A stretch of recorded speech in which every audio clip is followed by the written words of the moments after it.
এমন কোনো রাস্তা নাই যে যে রাস্তায় আমি যাই নাই। আসসালামু আলাইকুম প্রিয় দর্শক, আমার এই চ্যানেলে বিগত কয়েকদিনে ফুড ডেলিভারি কাজ নিয়ে অনেক ভিডিও আপলোড দিয়েছিলাম ভালো মন্দ দিক দিয়ে। তো আমি এই মাসের আগামী 10 তারিখে গাড়ি ছেড়ে দিচ্ছি।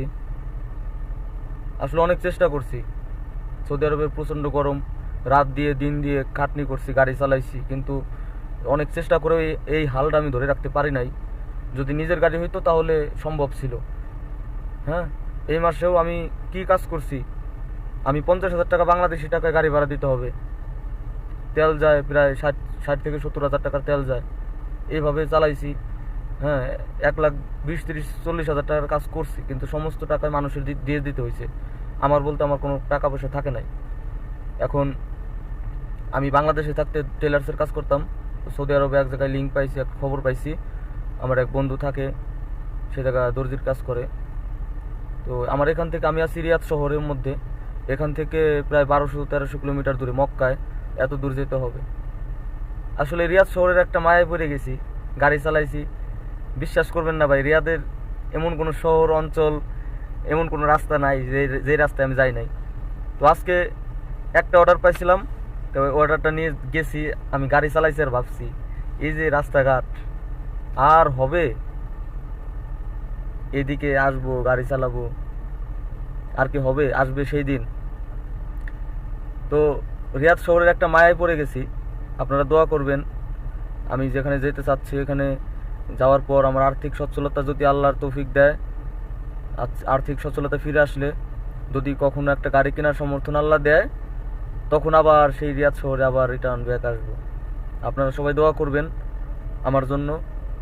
আর আমি আবারও সেই আগের মতো আবার বলবো, সৌদি আরবে কেউ কাজের উদ্দেশ্যে আসবেন না, অবস্থা খুব খারাপ। আমি কি বলবো, মানে এতটাই নিরুপায় হয়ে গেছিলাম। বিগত এই 2 থেকে 3 দিন আগের কথা, আমি আমার অনেক কাছের লোকজন, ভাই ব্রাদার, অনেক শুভাকাঙ্ক্ষী আছে সৌদি আরবে, কিন্তু অনেকের কাছে সাহায্য চাইছি। সাহায্য কিভাবে? আচ্ছা, আমি ওই জায়গায় গেলে 1 মাস পরে আমি কাজ করতে পারবো এতটুকু নিশ্চয়তা আছে, কিন্তু আমার একটা থাকার মতো একটা রুম জায়গা দরকার। হ্যাঁ, সেই জায়গাটাও মানে অনেকেই চেষ্টা করছে, ম্যানেজ করতে পারে নাই। তবে আমি এভাবে বলছি, ম্যানেজ করতে পারো আর না পারো আমার জানাও, কিন্তু সেই হ্যাঁ বা না এই কথাটাও কেউ মানে গ্রাহ্য দেবে, আমার কথাটা যে মানে একটা মূল্যায়ন করবে, সেই মূল্যায়ন করে কেউ বলে নাই, জানাই নাই। তখন আমি বুঝতে পারছি যে না, আসলে আমি এইভাবে ভাবি, কিন্তু আমার নিয়ে তো এইভাবে কেউ ভাবে না। আসলে প্রবাসী কেউ কারণে ভাবে না, কেউ কারোর কাছে ঠেকা না। তখন আমি সিদ্ধান্ত নিছি, না, এভাবে মানুষের হাতে পায়ে ধরার দরকার নাই। হয়তো আমার যদি অন্য কোনো জায়গায় কাজের ব্যবস্থা হয়, থাকার ব্যবস্থা হয়, তাহলে আমি থাকবো, কাজ করব। আর যদি না হয়, তাহলে যা থাকে কপালে, আমি বাংলাদেশে রিটার্ন ব্যাক চলে যাব। মানে এরকম সিদ্ধান্ত নিয়ে নিয়েছিলাম। কিন্তু আল্লাহর একটা রহমত যে আমরা বাংলাদেশে একসাথে কাজ করতাম, তো ওই লোকটার কাছে ফোন দেওয়ার পরে কাজের একটা ব্যবস্থা হয়েছে। তো আগামী 10 তারিখে না হলে 11 তারিখে আমি যাব ইনশাল্লাহ।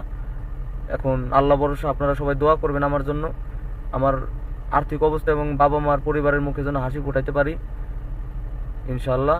দোয়া করবেন। আল্লাহ হাফেজ।